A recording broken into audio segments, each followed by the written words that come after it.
पहिल्या टप्प्यात 19 तारखेला मतदान असणाऱ्या लोकसभा मतदारसंघात आजपासून उमेदवारी अर्ज भरण्यास सुरुवात झालेली आहे।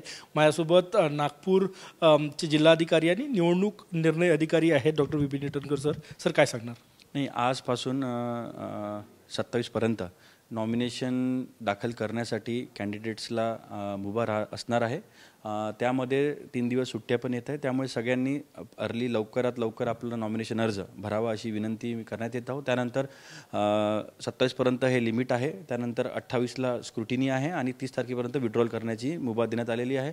तरी मी सगळी तयारी जिल्हा प्रशासनाची, रेव्हेन्यू यंत्रणेची, इलेक्शन ऑफिसर सगळ्यांची तयारी झालेली आहे। नागपूरमध्ये 2 मतदारसंघ आहे, एक 10 नागपूर आणि 9 रामटेक, दोन्ही आरोंची तयारी झालेली आहे आणि आजपासून आम्ही अर्ज स्वीकारणे सुरू करणार आहे। अर्ज स्वीकारण्याची कशी प्रक्रिया असते, कोणी द्यायचं असं त्याच्याबद्दल थोडं समजून? नाही, याच्यामध्ये कॅन्डिडेट स्वतः पण अर्ज दाखल करू शकतो किंवा त्याच्या प्रपोजर मार्फत पण दाखल करू शकतो आणि एका कॅन्डिडेटसोबत 4च लोकांना आपण अलाउड याच्यामध्ये आरो चेंबरमध्ये करत असतो। तशा सूचना पण आपण बाहेर लावलेल्या आहे आणि त्याचा बंदोबस्तही आपण लावलेला आहे। आणि काय तुम्ही अजूनही पालकत्वाची वाट पाहताय? 95,000पेक्षा अधिकच्या कुटुंबाचे आयुष्य आनंदाने भरले आहे। आजच कॉल करा आणि मिळवा फर्टिलिटी ट्रीटमेंटवर सूट आणि सर्वांना द्या आनंदाची बातमी।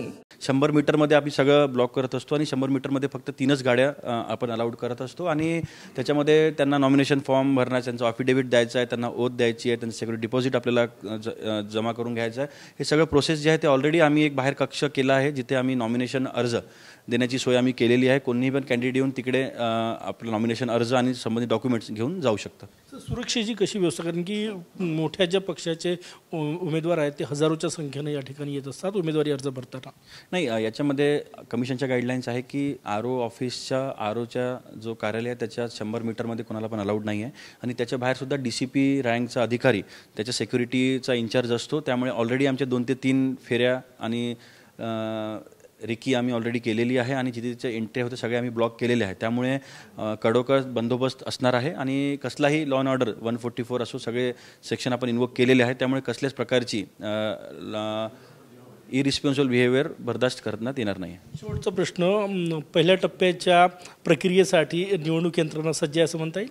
हो, आमची प्रिपरेशन तर मागच्या 1 वर्षांपासून सुरू आहे। आम्ही बीट ट्रेनिंग, आता म्हणजे ट्रेनिंग पण सुरू होत आहेत, सगळ्या फर्स्ट ट्रेनिंग, रँडमायझेशन झालेलं आहे आणि मटेरियल, बजेट आणि मॅनपॉवर हे तिन्ही आमचं 1 वर्षापासून तयारी सुरू आहे। त्यामुळे we are very confident that we will be conducting free and fair elections this time. Thank you. आजपासून ही प्रक्रिया सुरू होत आहे आणि त्यासाठी संपूर्ण यंत्रणा निवडणुकीसाठी सज्ज आहे। कॅमेरामॅन सचिन सयामसह गजानन माटे, TV9 मराठी, नागपूर।